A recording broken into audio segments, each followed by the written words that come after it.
నిన్న మన ఉద్యమ కార్యకర్తలందరికీ వేడుకొని ఈ పోరాటంలో పాల్గొనమని, మాకు న్యాయం చేయమని నన్ను, ఉద్యమ మిత్రులందరినీ పిలవడం జరిగింది. కేవలం కన్న తల్లి కర్ల రాజేష్ యొక్క కన్న తల్లి మాట ఆధారంగా ఆ పిలుపు మేరకు వచ్చి, జరిగిన అన్యాయం పట్ల ఒకవైపు కడుపు ఎంతో బాధతో ఉంది. తల్లి పిలిచింది. నిన్న మేము ఇక్కడికి వచ్చాం. నిన్న హాజరై ప్రభుత్వం ముందు పెట్టాల్సిన ప్రతిపాదనలన్నీ, డిమాండ్స్ని పెట్టి ఈ శవం ముందే ధర్నాకి దిగడం జరిగింది. రోడ్డు మీదకి పోతుంటే ఆపినారు పోలీసులు. ఇక్కడే కూర్చోవడం జరిగింది. రోడ్డు మీదకి పోయి ఫోర్స్గా పోతే అది ఎంత భయంకరంగా ఉంటుందో దాన్ని అంచనా వేసి, దాంట్లో తీవ్రంగా మనమే నష్టపోయే ప్రమాదం ఉంది. ఆ నష్టాన్ని పూరించలేనంత నష్టం చేసే ఒక భయంకరమైన ప్రణాళికతో కనిపించింది వాళ్ళ యొక్క ఇంటెన్షన్. వెంటనే ఆలోచనతో ఇక్కడే కూర్చోవడం జరిగింది. ఇక్కడ చెప్పాల్సిన విషయం ఏంటంటే, పోలీసుల మీద చర్య తీసుకోవాలి, మరియు ఈ కుటుంబాన్ని ఆర్థికంగా ఆదుకోవాలి. రెండు ముందుకు వచ్చినాయి. పోలీసుల మీద చర్య తీసుకోవాలి, కుటుంబాన్ని ఆర్థికంగా ఆదుకోవాలి. ఎందుకంటే సంపాదించే పిల్లగాడు పోయిండు. ఈ రెండు విషయాల మీద పోరాటం చేసిన తర్వాత రాత్రంతా అనేక మంది పోలీసులు వాళ్ళు వీళ్ళు వచ్చారు. నేను పోలీసుల మీద చర్య తీసుకోవాలని నేనున్నాను. పోలీసుల మీద చర్య తీసుకోవాలన్న మొదటి పాయింట్ మీదనే నేనున్నా. ఇదే నా లక్ష్యం. ఆ తర్వాత ఆ కుటుంబానికి ఆర్థిక సహాయం చేయండి అన్న. పోలీసుల మీద చర్య తీసుకోవడం కుదరదు, కానీ ఆ కుటుంబాన్ని వాళ్ళు తృప్తి పడే స్థాయిలో మేము ఆర్థికంగా ఆదుకుంటాం అన్నారు. వాళ్ళు తృప్తి పడే స్థాయిలో ఆర్థికంగా మీరు అడిగినంత కాదు, కానీ తృప్తి పడే స్థాయిలో ఆర్థికంగా ఆదుకుంటాం అన్నారు. ఆ రెండు మాటలన్నా నేను మాత్రం ఒకే డిమాండ్లో ఉన్నా. దాని తర్వాత చేయండి, కానీ ముందు పోలీసుల మీద చర్య తీసుకోండి అన్న.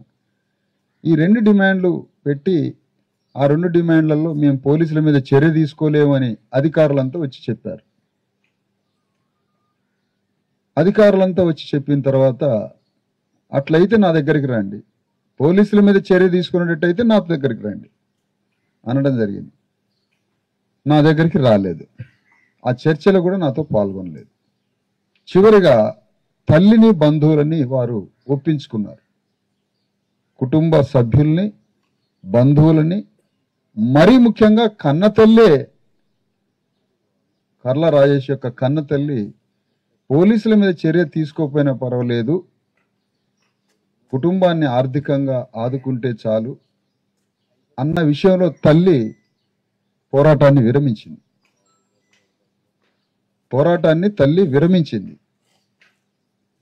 పోరాటాన్ని విరమించి నా కుటుంబాన్ని ఆర్థికంగా ఆదుకుంటే చాలు, పోలీసుల మీద చర్య తీసుకోకపోయినా పర్వాలేదని తల్లి భావించి నిర్ణయం తీసుకుంది. తల్లే నిర్ణయం తీసుకున్నాక నాకు స్థానం లేదు, ఇక్కడ పోరాడే స్థానం నాకు లేదు.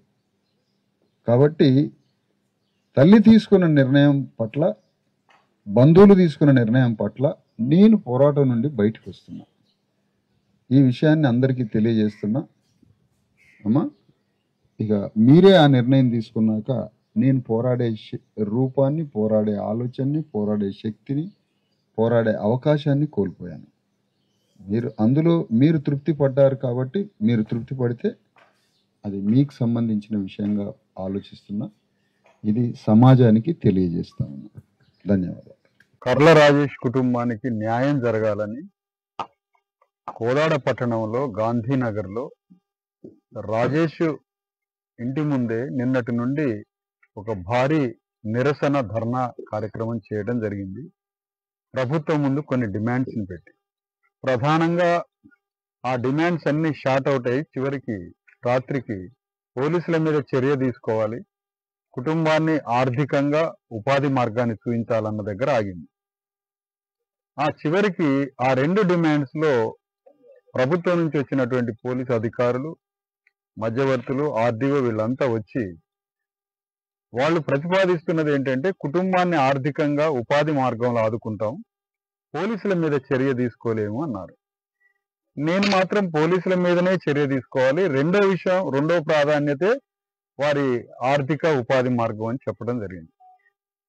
అది ఎంత ప్రయత్నించినా తెల్లవారుజామున 4 వరకు మేము మాత్రం కేవలం మొదటి ప్రాధాన్యతగా ఫస్ట్ పోలీసుల మీద యాక్షన్ తీసుకోవాలి.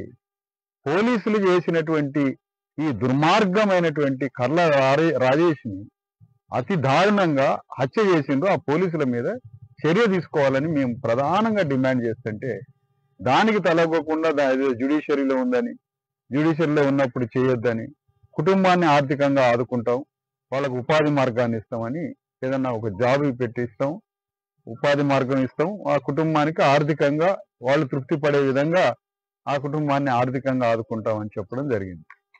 దాన్ని చివరి వరకు మేము కేవలం దాని మీద పోలీసుల చర్య మీదనే ఆధారపడి చివరి వరకు ప్రయత్నం చేశాము. కానీ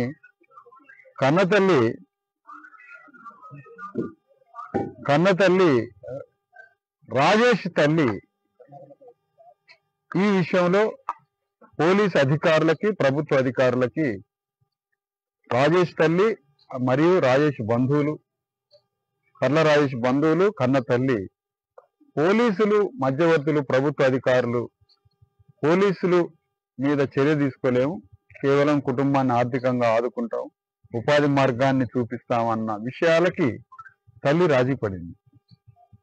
తల్లి రాజీ పడి ఇక నా కుటుంబం బయటపడితే చాలు, నా కుటుంబానికి ఆర్థిక చేయూత ఇస్తే చాలు, ఇప్పుడు పోలీసుల మీద చర్య నేను ఈ పోరాటాలు చేయలేను, 5 రోజులైంది, శవం వాసన వస్తుంది, స్మెల్ వస్తుంది, 5 రోజులైంది చనిపోయి, 6వ రోజులోకి ఎంటర్ అవుతుంది, ఇక నేను ఈ శవాన్ని పెట్టుకొని నేను పోరాటం చేయలేను, నా కుటుంబాన్ని ఆదుకుంటే చాలు అన్న దగ్గర ఆమె ఒక రకంగా రాజీ పడిపోయింది.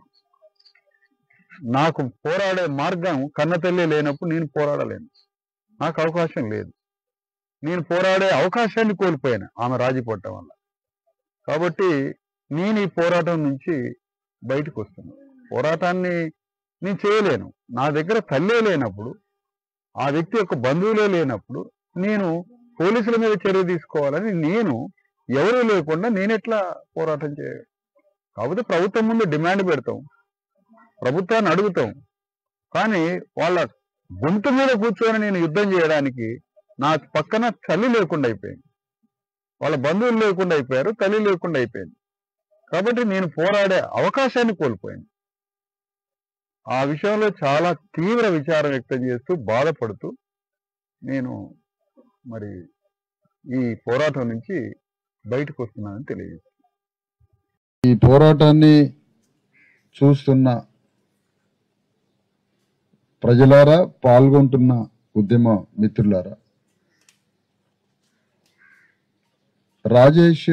కర్ల రాజేష్ అన్యాయంగా పోలీసుల హింసకి చనిపోయినటువంటి వ్యక్తి. ఆ వ్యక్తి యొక్క తల్లి ఈమె కన్నతల్లి.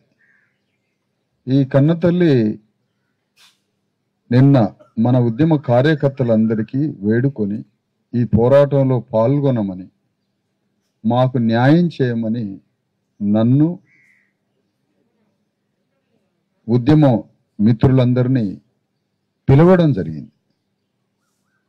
కేవలం కన్నతల్లి, కర్ల రాజేష్ యొక్క కన్నతల్లి మాట ఆధారంగా ఆ పిలుపు మేరకు వచ్చి, జరిగిన అన్యాయం పట్ల ఒకవైపు కడుపు ఎంతో బాధతో ఉంది, తల్లి పిలిచింది. నిన్న మేము ఇక్కడికి వచ్చాం. నిన్న హాజరై ప్రభుత్వం ముందు పెట్టాల్సిన ప్రతిపాదనలన్నీ, డిమాండ్స్ని పెట్టి ఈ శవం ముందే ధర్నాకి దిగడం జరిగింది. రోడ్డు మీదకి పోతుంటే ఆపినారు పోలీసులు, ఇక్కడే కూర్చోవడం జరిగింది. రోడ్డు మీదకి పోయి ఫోర్స్గా పోతే